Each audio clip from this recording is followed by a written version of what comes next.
Hello दोस्तों, मैं देव स्वागत करता हूं आप सबका इस वीडियो में, जिसमें हम 10th क्लास के चैप्टर नंबर 3 दो चरों वाले रेखीय समीकरण के बारे में अध्ययन कर रहे हैं। अब तक हम चैप्टर नंबर 3 में 3.2 के क्वेश्चन नंबर फर्स्ट और 2 को अध्ययन कर चुके हैं। अब हम क्वेश्चन नंबर 3 पर वर्क करेंगे। क्वेश्चन नंबर 3 में दिए हुए समीकरण मतलब दिए हुए रेखीय समस्याओं को हमको किस विधि से हल करना है, प्रतिस्थापन विधि से हल करना है। लेकिन अब की बार हमारे पास थ्योरी वाले क्वेश्चन दे रखे हैं, तो सबसे पहले जो भाषा वाले क्वेश्चन है उनके समीकरण बनाएंगे, फिर उसके बाद उनको प्रतिस्थापन विधि से हल करेंगे। आइए हल करते हैं।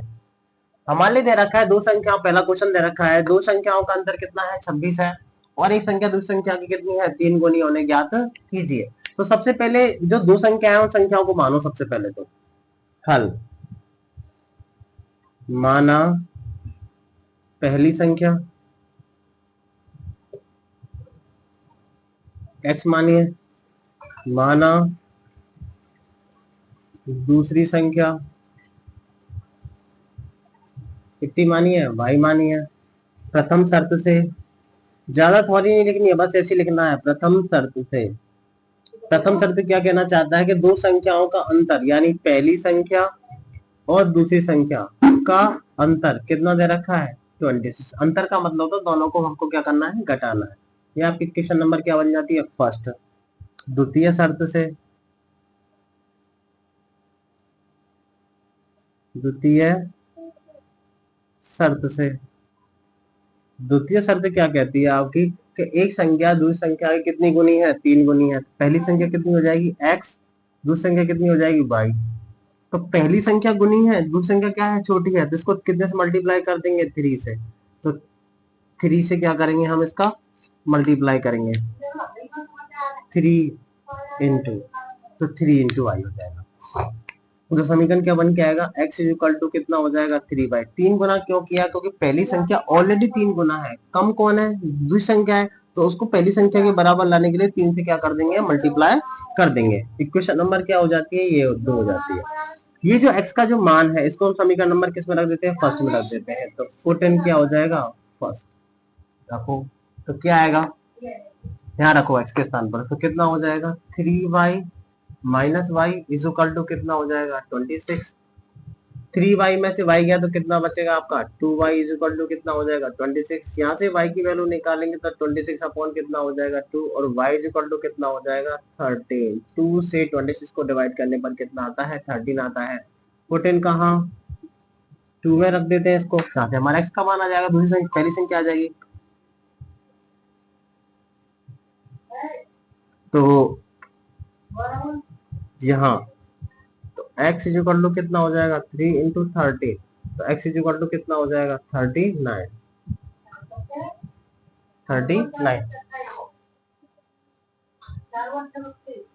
इस तरीके से हमारी पहली और दूसरी संख्या आ चुकी है। पहली संख्या हमने कितना माना था x का मान कितना आया 39, दूसरी संख्या कितनी मानी है y का मान कितना आया 13।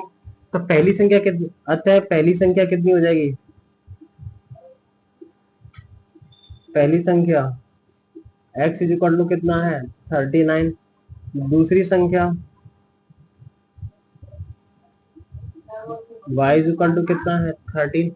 अब समीकरण में रख के देख लेते हैं हमारा आंसर सही है कि नहीं है, चेक कर लेते हैं। पहली संख्या x 39 माइनस 13 करेंगे तो कितना आएगा 26, सही है। इसके बाद में यहाँ रख के देखो x की वैल्यू 39 और 3 इंटू 13 क्या होता है 39, 39 इज इक्वल टू 39, यानी दोनों ही क्या हो जाता है इक्वल हो रहा है। अतः जो हमारी पहली संख्या दूसरी संख्या हमने जो मानी है, जो हमारा आंसर आया वो क्या एकदम बिल्कुल सही है। वीडियो पसंद आई है तो वीडियो को लाइक करें और चैनल को सब्सक्राइब करें। इसके बाद में क्वेश्चन नंबर 2 जो दे रखा है उस पर वर्क करते हैं। हाँ, तो अब आपको क्वेश्चन नंबर 2 दे रखा है। क्या दे रखा है, क्वेश्चन नंबर 2 दे रखा है, थर्ड का सेकंड पार्ट दे रखा है कि दो संपूरक कोणों में बड़ा कोण छोटे कोण से 18 डिग्री अधिक होने ज्ञात कीजिए। तो संपूरक मेन चीज में वर्ड आया है संपूरक।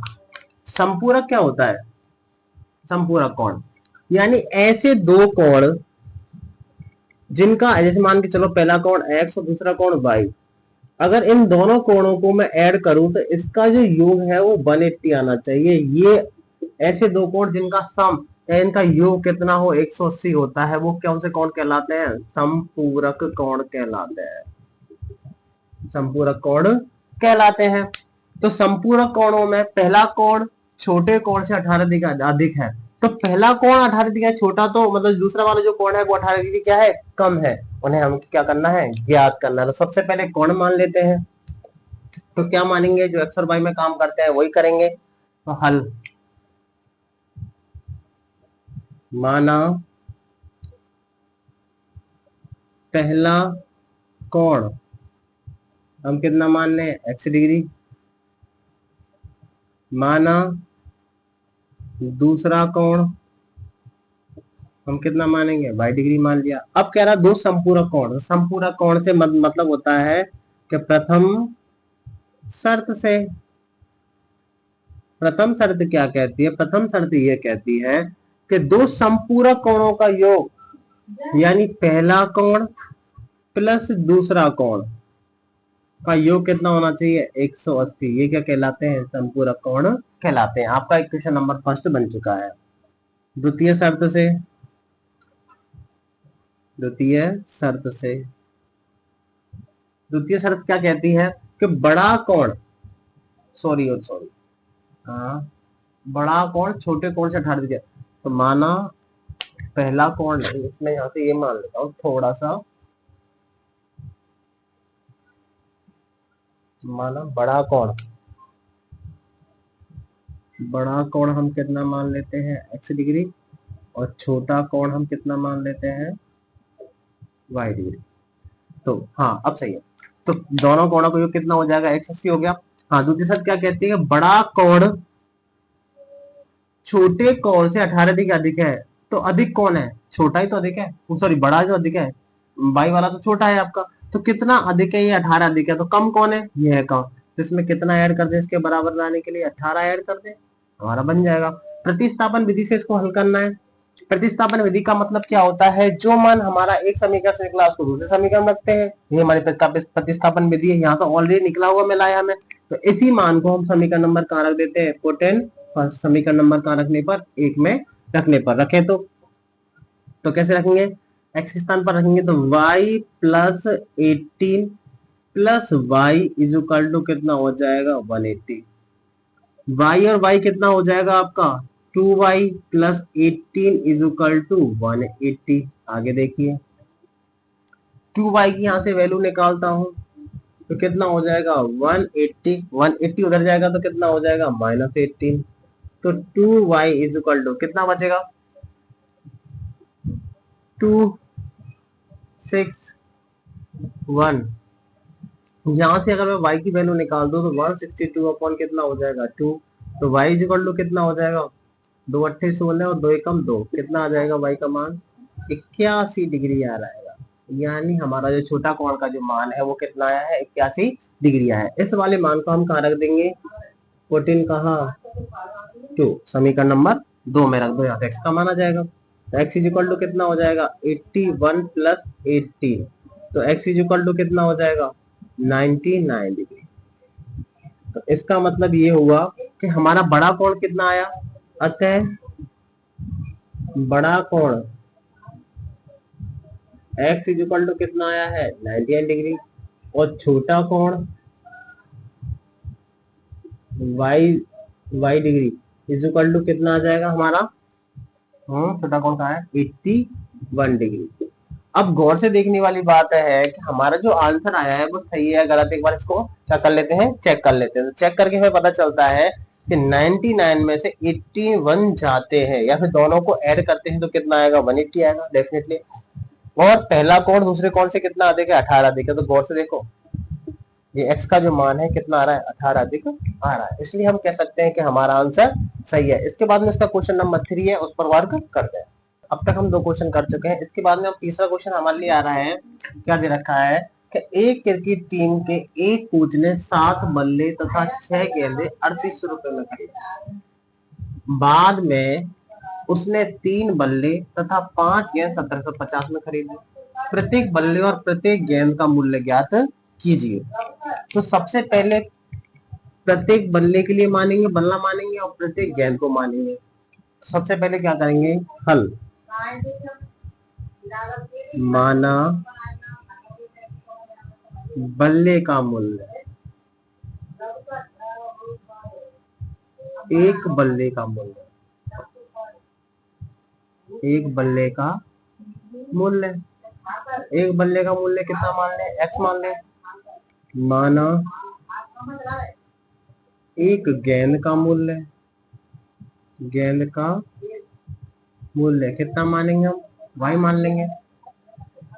तो प्रथम शर्त से, प्रथम शर्त से, प्रथम शर्त क्या कहती है, प्रथम शर्त ये कहती है कि एक क्रिकेट टीम के कोच ने 7 बल्ले, यानी जब एक गेंद का मूल्य एक्स रुपए है, सॉरी एक बल्ले का मूल्य एक्स रुपए है, 7 बल्लों का कितना हो जाएगा 7x। और 6 गेंद का मूल्य, मतलब एक गेंद का मूल्य वाई रुपए है, तो 6 से मल्टीप्लाई करने का 6 मिल, 6 बॉलों को मतलब 6 गेंदों का मूल्य आ जाएगा। तो टोटल रुपए कितने लगेंगे इसके 3800 रुपए। ये आपका समीकरण नंबर क्या हो जाएगा, द्वितीय शर्त से, द्वितीय शर्त से, द्वितीय शर्त क्या कहती है, द्वितीय शर्त ये कहती है कि उसके 3 बल्ले, एक गेंद का मूल्य एक्स है, मतलब एक बल्ले का मूल्य एक्स है, तो 3 बल्लों का कितना हो जाएगा 3x। 5 गेंद का मूल्य, एक गेंद का मूल्य कितना है वाई है, तो 5 गेंदों का कितना हो जाएगा 5y। और टोटल कितने में खरीदी उसने 1750 रुपीज में खरीदी है। तो समीकरण नंबर क्या हो जाएगा, ये तो हो जाएगा समीकरण 1 व 2 से, 2 को प्रतिस्थापन विधि से हल करने पर, प्रतिस्थापन विधि से हल करने पर, हल करते हैं, करो। तो कैसे लिखेंगे, पहला समीकरण नंबर 1 से, समीकरण 1 से, समीकरण ये क्या दे रखा है कि 7x plus 6y is equal to कितना हो जाएगा 3800। यहाँ से किसी एक वेरिएबल की वैल्यू निकाल लेते हैं, तो क्या निकालेंगे 7x की निकालता हूँ, 3800 माइनस 6y, अब 6y हो जाएगा। और यहाँ से अगर मैं x की वैल्यू निकालता हूँ, तो x की वैल्यू निकालेंगे तो कितना हो जाएगा, तो कितना हो जाएगा 3800 माइनस 6y अपॉन कितना हो जाएगा 7। जो ये x का मान हमारा निकल के आया, इसको हम कहा रखेंगे समीकरण नंबर 2 में रखेंगे। तो इस पुट इन कहा टू, जो x जहां पे दिख रहा है आपको वहां पर समीकरण नंबर 2 की जो मतलब जो वैल्यू आई थी वो समीकरण नंबर 2 में रख देते हैं। तो रखो 3, x के स्थान पर कितना रखोगे 3800 माइनस 6y अपॉन कितना हो जाएगा 7, प्लस कितना हुआ 5y इज इक्वल टू 1750। अब हम मल्टीप्लाई करते हैं, तो करो। तो 3 से मल्टीप्लाई करेंगे तो कितना हो जाएगा 0 0, 8 से 24, 4 कितना बचा 2, और 3 तिया 9, और 2 11, 11,400। और 3 का मल्टीप्लाई 6 से करेंगे, 6 तिया 18y अपॉन कितना हो जाएगा नीचे 7, और प्लस कितना चल रहा है 5y इक्वल टू 1750। अब सबसे बड़ी बात तो यह है, ये मल्टीप्लाई तो हमने कर लिया, मल्टीप्लाई कर लिया, अब इस 7 को भी तो गायब करना है। तो 7 को एलसीएम, इसके नीचे एक मान के एलसीएम कर दो, या फिर 7 का मल्टीप्लाई यहाँ, 7 का मल्टीप्लाई यहाँ कर दो, फ्री पूरा। तो कितना हो जाएगा 11,400 माइनस 18 बाई, तो कितना हो जाएगा 7 5 35 हो जाएगा, 35 बाई इज इक्वल टू 7 से मल्टीप्लाई करेंगे 0 35 3 बचेगा, सही है, 7 7 49 और 3 52 की 2, कितना बचा 5, और 7 1 7, 0 हो जाएगा, 7 5 35 बचे कितने 3, बचे कितने, हाँ सही है 7 5, और 7 7 49 और 3 कितना हो जाएगा 52, बचे कितने 5, और 7 1 7 5 12, कितना हो जाएगा 12,250। अब यहाँ देखते हैं, सॉल्व करते हैं इसको। 35 प्लस का, 35 प्लस का है, 18 किसका है माइनस का है, तो कैसे सॉल्व करेंगे, घटा देते हैं इनको, घटेंगे तो कितना हो 7 17y, तो कितना हो जाएगा प्लस का 17y, और उधर जाके कितना हो जाएगा 12,250 माइनस कितना हो जाएगा, इधर लिखता हूँ इसको, इन दोनों को साइड घटाएंगे तो कितना हो जाएगा 17y, प्लस का आएगा क्योंकि प्लस का नंबर बड़ा है, ये उधर जाएगा, तो कितना हो जाएगा 12,250 माइनस 11,400, तो 17y इज इक्वल टू,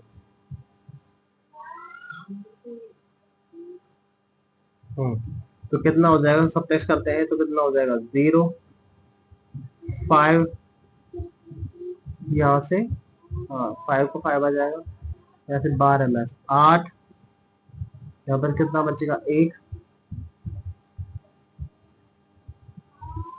885 आएगा ये तो, 850।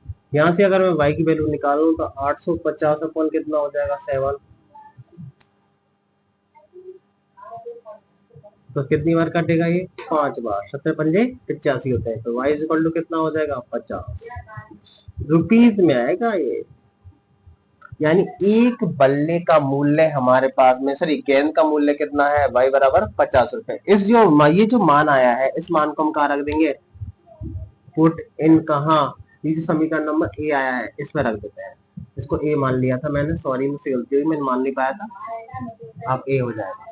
तो यहाँ से जो वैल्यू निकल के आएगी वो देखिए आप, ये जो मान है यहाँ रखेंगे, तो कैसे रखेंगे, x इक्वल टू कितना हो जाएगा 3800 माइनस 6 इंटू 50 बट्टे में कितना हो जाएगा 7, तो x इक्वल टू कितना हो जाएगा 3800 माइनस 6 पंजे 30 कितना हो जाएगा 300 हो जाएगा बट्टे में 7, और x इक्वल टू कितना हो जाएगा 3500 हो जाएगा, 3800 में 3 से कितना बचेगा 3500 बट्टे में कितना हो जाएगा 7, तो x इक्वल टू 7 5 35, 500 रुपीज। यानी एक बल्ले का जो मूल्य आया है हमारे पास में वो कितना आया है 500 रुपए, और एक गेंद का मूल्य हमारे पास में कितना आया है 50 रुपए। अतः बल्ले का मूल्य का मूल्य x इज इक्वल टू कितना आया है 500 रुपए, अतः गेंद का मूल्य y इज इक्वल टू कितना आया है हमारे पास में 50 रुपए, 50 रुपए। आप इस समीकरण में रख के इसको चेक कर ले सकते हैं हमारा आंसर सही है या गलत है। आई होप आप सबको ये क्वेश्चन समझ में आया होगा। इसके बाद में क्वेश्चन नंबर 4 है, उस पर वर्क करते हैं। हाँ तो फ्रेंड क्वेश्चन नंबर 4 आपको दे रखा है, क्या दे रखा है कि एक नगर में टैक्सी के भाड़े में एक नियत भाड़े के अतिरिक्त, कोई नियत भाड़ा होगा, फिर चाहे टैक्सी में घुसते ही भाड़ा लग रहा है कि अतिरिक्त चली गई दूरी, यानी उसके अतिरिक्त कोई दूरी चली जाती है तो उस पर भाड़ा सम्मिलित किया जाता है। यानी नियत भाड़े पर नहीं, अतिरिक्त दूरी चल रहे हैं तो उस पर भाड़ा क्या किया जाता है, सम्मिलित किया जा रहा है। तो 10 किलोमीटर अतिरिक्त चलने पर भाड़ा कितना हो जाएगा 105 रुपए, यानी नियत भाड़ा तो शामिल है ही है इसके अंदर, और 10 किलोमीटर एक्स्ट्रा चले। तथा 15 किलोमीटर के लिए भाड़ा 155 रुपए हो रहा है। नियत भाड़ा तथा प्रति किलोमीटर भाड़ा क्या है, ये हमें क्या करना है, ज्ञात करना है। फिर लास्ट में दे रखा है कि एक व्यक्ति को 25 किलोमीटर यात्रा करने के लिए कितना भाड़ा देना पड़ेगा। तो वो आपसे ये कहना चाहता है कि मान के चलो कोई आपके पास में गाड़ी है, उसके अंदर आप जैसे इंटर करते हो तो आपको फिक्स या जो नियत भाड़ा है वो तो आपको पे करना ही है। इसके अलावा आप कुछ किलोमीटर और दूरी एक्स्ट्रा चलते हो, एक्स्ट्रा दूरी चल रहे हो, तो उसके लिए प्रति किलोमीटर भाड़ा क्या देना होगा, प्रति किलोमीटर भाड़ा क्या होगा, ये हमको क्या करना है, ज्ञात करना है। अब हम मान के चलोगे सडनली हम ये कह देते हैं कि नियत भाड़ा हम कितना मान लेते हैं x मान लेते हैं, और प्रति किलोमीटर भाड़ा हम कितना मान लेते हैं y मान लेते हैं। मान लिया तो 10 किलोमीटर एक्स्ट्रा दूरी कितनी चली है 10 किलोमीटर, तो इसका मतलब ये है कि नियत भाड़ा तो फिक्स है ही है, एक्स्ट्रा दूरी कितनी 10, तो प्लस कितना हो जाएगा 10y, तो टोटल भाड़ा कितना हो जाएगा आपका 105 रुपए। आई होप आपको समझ में आना चाहिए समीकरण कैसे बना है। नियत भाड़ा तो फिक्स है ही है, एक्स्ट्रा कितना किलोमीटर चले प्रति किलोमीटर, यानी 1 किलोमीटर का भाड़ा कितना माना हमने भाई, तो एक्स्ट्रा कितने चले 10 किलोमीटर, 10 किलोमीटर के लिए कितना भाड़ा हो जाएगा 10y हो जाएगा। नियत और जो दोनों भाड़ों को ऐड करने पर वो कितना आ जाएगा 105 आ जाएगा। इसी प्रकार कितना चले एक्स्ट्रा कितने चले 15 किलोमीटर, तो नियत भाड़ा कितना है x, कितने एक्स्ट्रा चले 15y, तो कितना हो जाएगा 155 रुपीज। ये हम दोनों हमारे क्या होते हैं, दोनों समीकरण निकल के आ जाते हैं। आई होप आपको समझ में आ जाना चाहिए। इसके बाद में हम इसका प्रॉपर डिस्क्रिप्शन करते हैं।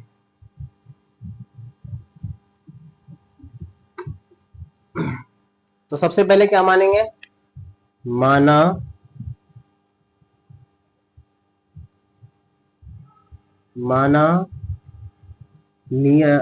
टैक्सी का नियत भाड़ा, टैक्सी का नियत भाड़ा कितना मान रहे हैं हम, x रुपीस माना प्रति किलोमीटर भाड़ा कितना मानेंगे हम, बाई रुपीस माना। तो प्रथम शर्त से, प्रथम शर्त क्या कहती है, प्रथम शर्त ये कहती है कि 10 किलोमीटर के लिए भाड़ा कितना दे रखा है, एक्स्ट्रा 10 किलोमीटर चले तो कितना भाड़ा देना पड़ा है, नियत भाड़े सहित, यानी नियत भाड़ा भी इसमें क्या है, इन्वॉल्व है। तो कैसे लिखेंगे, नियत भाड़ा प्लस 10 किलोमीटर एक्स्ट्रा चले हैं तो 10y हो जाएगा, कितना हो जाएगा 105 रुपीज, समीकरण नंबर 1। इसी प्रकार द्वितीय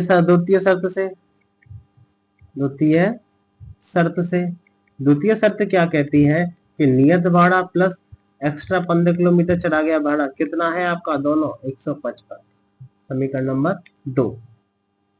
समीकरण 1 व 2 को किससे हल करोगे, लिखा हुआ है वैसे तो, प्रतिस्थापन विधि से हल करने पर,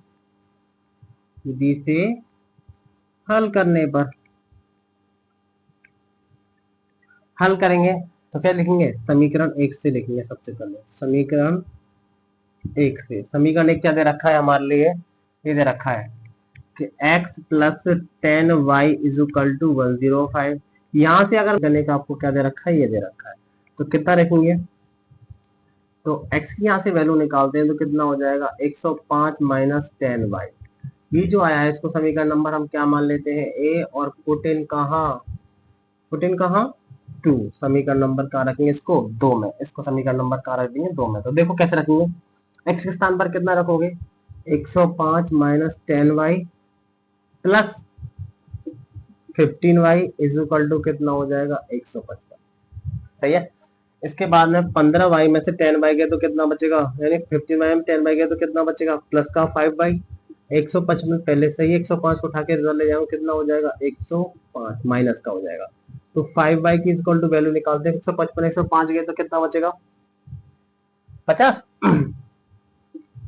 और यहां से मैं y की वैल्यू निकालूं तो 50 बट्टे में कितना हो जाएगा 5, तो बराबर कितना हो जाएगा 10। तो y इज इक्वल टू आपका कितना आया है 10 रुपए, यानी प्रत्येक एक्स्ट्रा किलोमीटर चलने का जो भाड़ा हमारे पास में आया है वो कितना आया है 10 रुपीज आया है। इसको कहाँ रख देंगे, पुट इन कहाँ a में, जो हमने a माना है, ये वाला समीकरण जो ये दे रखा है। तो x इज इक्वल टू आपका कितना आएगा 105 माइनस 10 इंटू 10, तो कितना हो जाएगा 105 माइनस कितना हो जाएगा 100, तो 5 रुपीज। x की जो आपकी वैल्यू आई है वो कितनी आई है 5 रुपए। इसका मतलब यह है कि आपके पास में अब नियत भाड़ा आ चुका है, x बराबर कितना है 5 रुपए, एक्स्ट्रा चलने पर कितना लग रहा है 10 रुपए लग रहा है। तो लिख देते हैं हम नियत भाड़ा x इज इक्वल टू कितना है आपका 5 रुपीज प्रत्येक किलोमीटर के लिए भाड़ा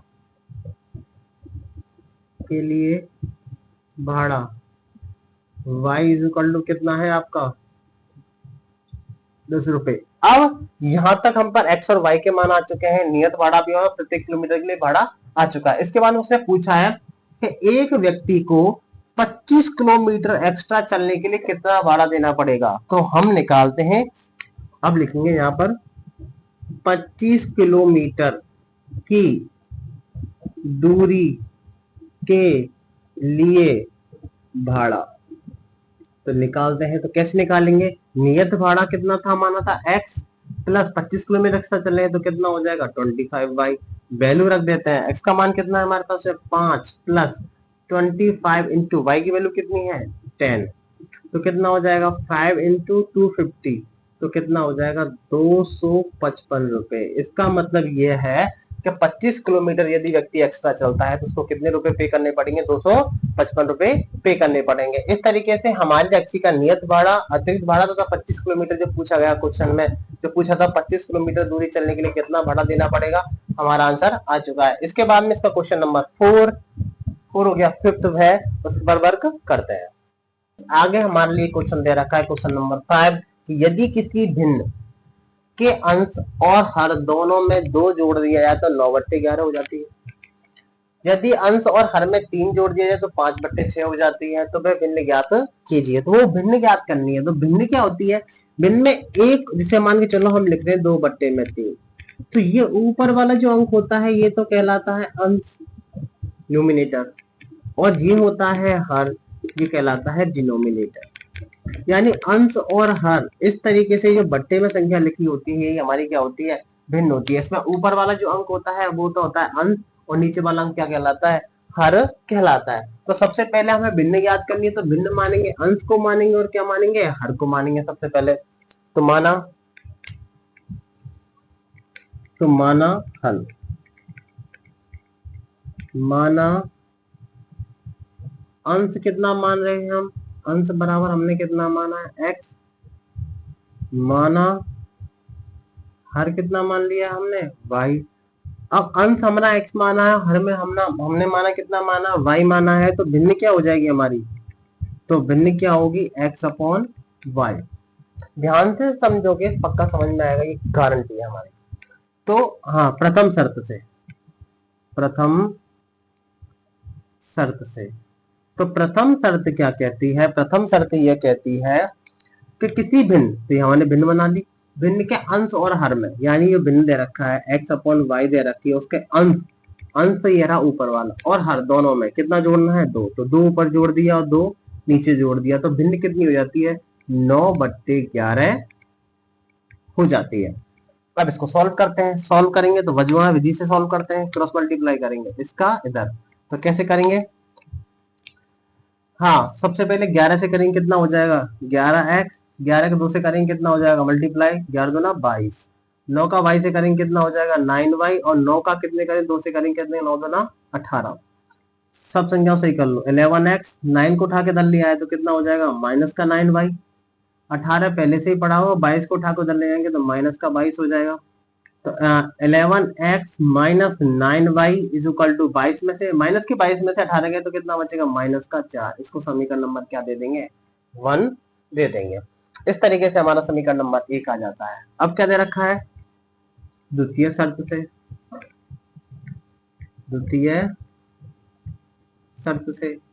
द्वितीय शर्त क्या कहती है? तो जैसे ये कह रही है यदि अंश और हर में 3 जोड़ दिए जाए, यही कोई भिन्न दे रखा है x और ये y दे रखा है, उसमें ऊपर वाले में 3 अंश में और हर में भी कितना जोड़ दिया है? 3 जोड़ दिया है। तो भिन्न कितनी हो जाती है? 5/6 हो जाती है। अब क्या करने पर? क्रॉस मल्टीप्लाई, यानी वज्रगुणन करने पर। तो करो, 6 का x से करेंगे कितना हो जाएगा? 6x। 6 का 3 से करेंगे 6 18।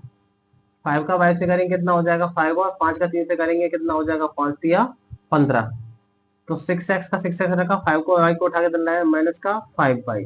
तो 15 पहले से ही 18 को डल ले जाऊंगा तो कितना हो जाएगा? माइनस का 18। तो कितना हो जाएगा? 6x minus 5y equal to minus का 3। समीकरण नंबर 2। अब इसको प्रतिस्थापन विधि से हल कर सकते हैं, आसान है। समीकरण 1 व 2 को किससे? प्रतिस्थापन विधि से हल करने पर। तो हल करते हैं। समीकरण 1 क्या कहता है? समीकरण 1 से, समीकरण 1 क्या है हमारा? 11x minus 9y is equal to कितना दे रखा है? -4। यहाँ से x की वैल्यू निकालना चाहता हूँ तो 11x तो ये है, 9y उधर जाएगा तो किसका हो जाएगा? प्लस का, और ये माइनस का 4। यहाँ से x की वैल्यू निकालते हैं तो कितना हो जाएगा? 9y माइनस 4 अपॉन कितना हो जाएगा? 11। ये जो आया है हम इसको क्या मान लेते हैं? a मान लेते हैं।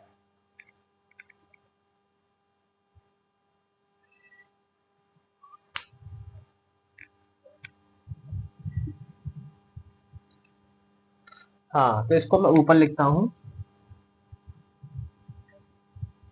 तो यहाँ से x की वैल्यू निकालेंगे तो कितना हो जाएगा?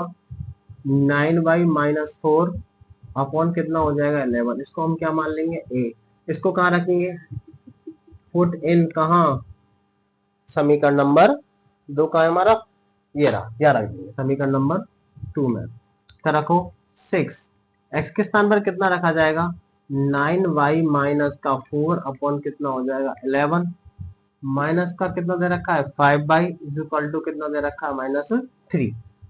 तो गौर से देखते हैं, 6 का मल्टीप्लाई 9 से 54 हो जाता है, 54 और 4 का 6 चौक 24 बट्टे में कितना हो जाएगा 11 माइनस कितना हो जाएगा 5 बाई इज इक्वल टू -3।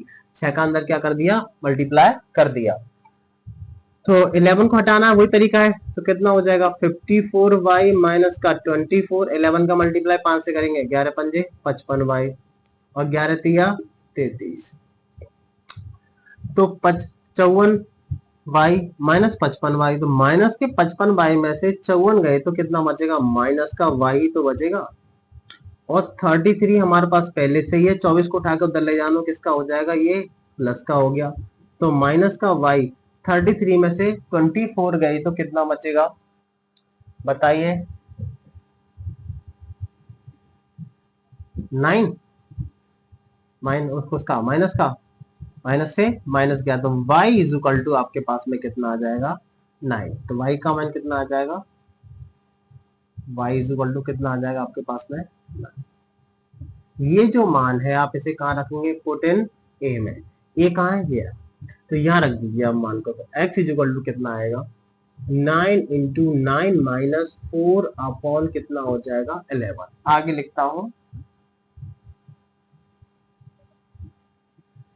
तो x की वैल्यू कितनी आएगी आपके पास में x बराबर 9 81 हो जाते हैं। 81 माइनस का 4 upon 11 x is equal to 81 में 4 गए तो कितना बचे 77 अपॉन 11 और x की वैल्यू कितनी आ जाएगी आपके पास में 7। यानी हमने जो अंश माना था x का मान कितना है 7 और हर जो माना था उसका y का मान कितना है हमारे पास में 9। लिख सकते हैं अंश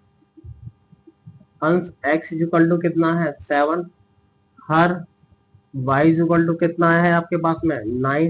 तो भिन्न क्या बनेगी, भिन्न पूछा था उसने x अपॉन y, x का मान कितना है 7 अपॉन y का मान, यही आपका आंसर है। इस तरीके से आपका ये क्वेश्चन फिनिश हो जाता है। आई होप आप सबको यहाँ तक समझ में आया होगा। समझ में आया तो वीडियो को जरूर लाइक करें और वीडियो को ज्यादा मात्रा में क्या करें शेयर करें। Thank you. इसके बाद में इसका क्वेश्चन नंबर 6, क्वेश्चन नंबर 3 का लास्ट क्वेश्चन रह गया, क्वेश्चन नंबर 6 उसे और करते हैं। हाँ तो फ्रेंड्स आपको लास्ट एंड फाइनल क्वेश्चन क्या दे रखा है, लास्ट क्वेश्चन दे रखा है कि 5 वर्ष बाद जेकब की आयु उसके पुत्र की आयु की 3 गुनी हो जाएगी और 5 वर्ष पूर्व, इसमें 2 वर्ड आए हैं, एक तो आया है बाद और एक आया है पूर्व। अभी मान के चलो कोई राम है, राम अभी मान के चलो अभी एट दिस टाइम 15 साल का है। तो 5 वर्ष बाद यानी आगे की तरफ, तो 5 वर्ष बाद कितने साल का हो जाएगा, यानी 15 में कितनी ये जोड़ते हैं 5 तो कितना हो जाएगा 20, यानी बाद का मतलब होता है बस ऐड होंगे।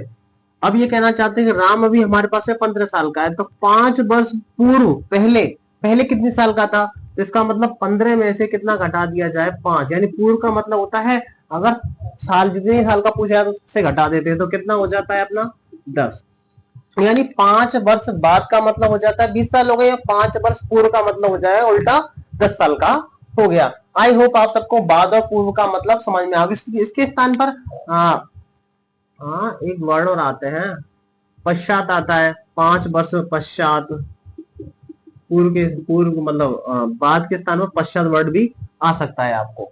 तो आइए क्वेश्चन को सॉल्व करते हैं।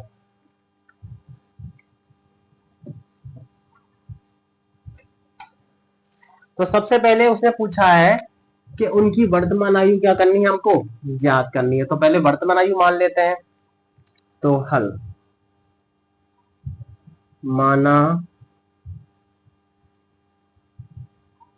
जेकब की वर्तमान आयु इज इक्वल टू x वर्ष है, माना उसके पुत्र की वर्तमान आयु कितनी है y वर्ष। जब आप किसी भी चीज के एयथ मान ले होगा तो आपको वर्ष लगाना बहुत ज्यादा जरूरी है। तो प्रथम शर्त क्या कहती है, प्रथम शर्त आपकी क्या कहती है, प्रथम शर्त यह कहती है कि ओहो सॉरी सबसे पहले मुझे 5 वर्ष बाद, यानी अभी तो उनकी वर्तमान आयु हमने कितनी मानी है, एक्स मानी है, और इसकी कितनी मानी है हमने, वाई मानी है। अभी तो हमने वर्तमान आयु कितनी मानी है, एक्स मानी है, उसके पुत्र की वर्तमान आयु कितनी मानी है हमने, वाई मानी है। अब 5 वर्ष बाद, तो आप लिखेंगे यहाँ पर 5 वर्ष बाद जेकब की आयु क्या हो जाएगी, जेकब की आयु तो कितनी हो जाएगी, एक्स प्लस का 5 हो जाएगी वर्ष, क्योंकि एट दिस टाइम तो उनकी वर्तमान आयु हमने कितनी मानी है, एक्स और वाई मानी है, लेकिन 5 वर्ष बाद कितनी होगी, एक्स प्लस 5 हो जाएगा। और जब बाप बढ़ रहा है तो बेटा भी तो बढ़ेगा, डेफिनेटली बात है। तो कितना हो जाएगा, ऐसा तो है नहीं है कि पापा जी बढ़ रहे हैं और बेटा जी नहीं बढ़ेंगे, तो बेटा जी भी बढ़ेंगे। तो 5 वर्ष बाद उसके उसके पुत्र की आयु कितना हो जाएगा, y प्लस का 5 वर्ष, y प्लस 5 वर्ष। अब हमने 5 वर्ष बाद दोनों की आयु निकाल ली, प्रथम अकॉर्डिंग जो प्रथम फर्स्ट लाइन दे रखी है उसके अनुसार। फिर इसके प्रथम शर्त से अब समीकरण क्या बनेगा वो देख लेते हैं। प्रथम शर्त से समीकरण देखते हैं कि 5 वर्ष बाद जेकब की आयु, जेकब की आयु कितनी है, x प्लस का 5, और उसके पुत्र की आयु y प्लस का 5 हो गई। 5 वर्ष बाद जेकब की आयु उसके पुत्र की आयु से 3 गुनी हो जाएगी, यानी ये तो पहले से ही 3 गुना है, पापा जी तो पहले से ही बड़े हैं, छोटे कौन है, बेटा जी हैं। 3 गुना किस में करेंगे, बाप में कि बेटा में, बेटा में करेंगे। उसको बराबर लाने के लिए बाप तो पहले से 3 गुना हो जाएगा, तो बराबर लाने के लिए इसमें मल्टीप्लाई, मतलब किसमें कितना गुना करेंगे, बेटा में गुना कर देंगे। जैसे मान के चलो पापा जी 45 साल के हैं और बेटा जी साहब 15 साल के हैं, तो ये इससे कितने गुना बड़े हैं, 3 गुना पहले से बड़े हैं, तो कम कौन है, बेटा जी कम है। तो इसमें कितने से मल्टीप्लाई करें, 3 के मल्टीप्लाई करें तो 15 45 बराबर 45 आ जाएगा, ये इसके क्या हो जाएगा, इक्वल हो जाएगा। तो आगे देखते हैं, सॉल्व करते हैं। तो x plus 5 is equal to 3 का मल्टीप्लाई बाय से करेंगे 3y, और 3 पंजे कितना हो जाता है 15। तो x ये रहा, 3y को उठा के उधर ले जाएंगे तो माइनस का 3y हो जाएगा, और 15 तो पहले से ही 5 को उठा के उधर ले जाएंगे तो कितना हो जाएगा, माइनस का 5। तो x minus 3y is equal to कितना हो जाएगा, 10। समीकरण नंबर ए। इस तरीके से हमारा समीकरण नंबर फर्स्ट आ जाता है।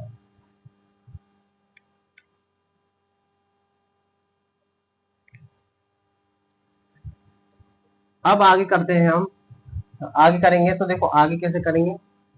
फिर कह रहा है कि 5 वर्ष पूर्व, 5 वर्ष पहले की बात कर रहा है, तो अब 5 वर्ष पूर्व जेकब की आयु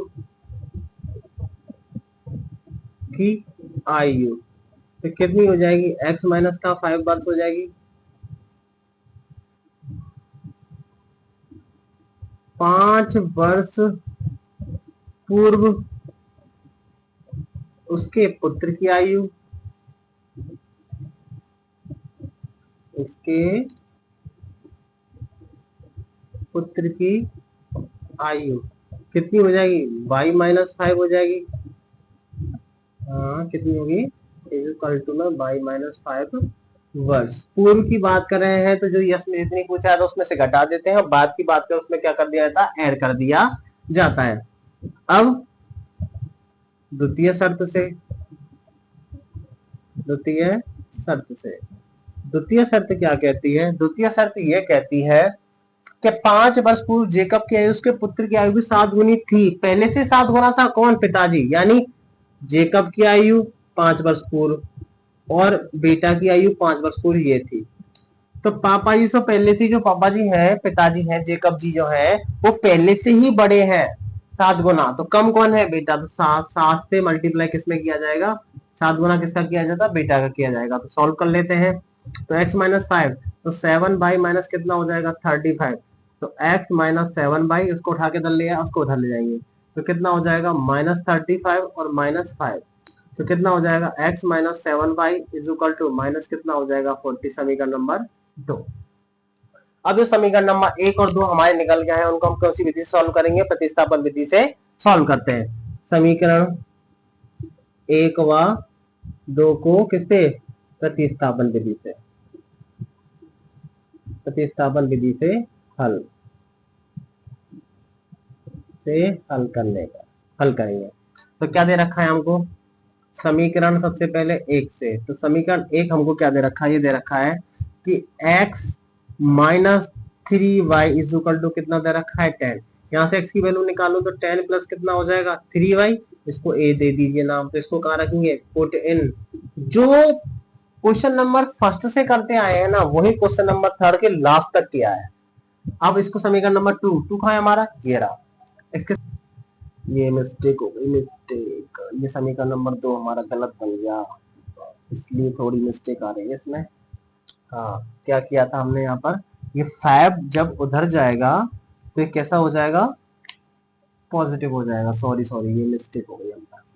तो x minus 7y is equal to कितना आ जाएगा, माइनस का कितना आएगा 30 आएगा। ठीक, अब क्या करेंगे, हाँ यहाँ तो सही है, कितना हो जाएगा -30 समीकरण जो प्रतिस्थापन विधि से हल करने पर एक से वैल्यू निकाली, आगे इसको कहाँ रखेंगे, पुट इन 2 में। तो x के स्थान पर कितना रखेंगे, 10 minus 10 plus 3y minus 7y is equal to minus का 30।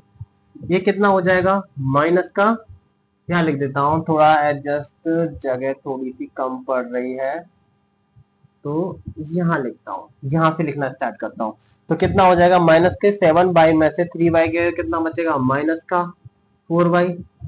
ये 10 उधर जाएगा तो कितना हो जाएगा, माइनस का 30 और माइनस का 10। आगे सॉल्व करते हैं तो माइनस का 4y हो जाएगा और कितना हो जाएगा, माइनस का 40, माइनस से माइनस गया, y की वैल्यू निकालेंगे तो कितना हो जाएगा 40/4 इज इक्वल टू कितना हो जाएगा 10। तो y इज इक्वल टू कितना हो जाएगा 10 वर्ष। और ये किसकी y हमने क्या माना था, भाई हमने बेटे की आयु मानी थी, तो बेटे की आयु हमारी कितनी आ गई, वर्तमान आयु 10 वर्ष।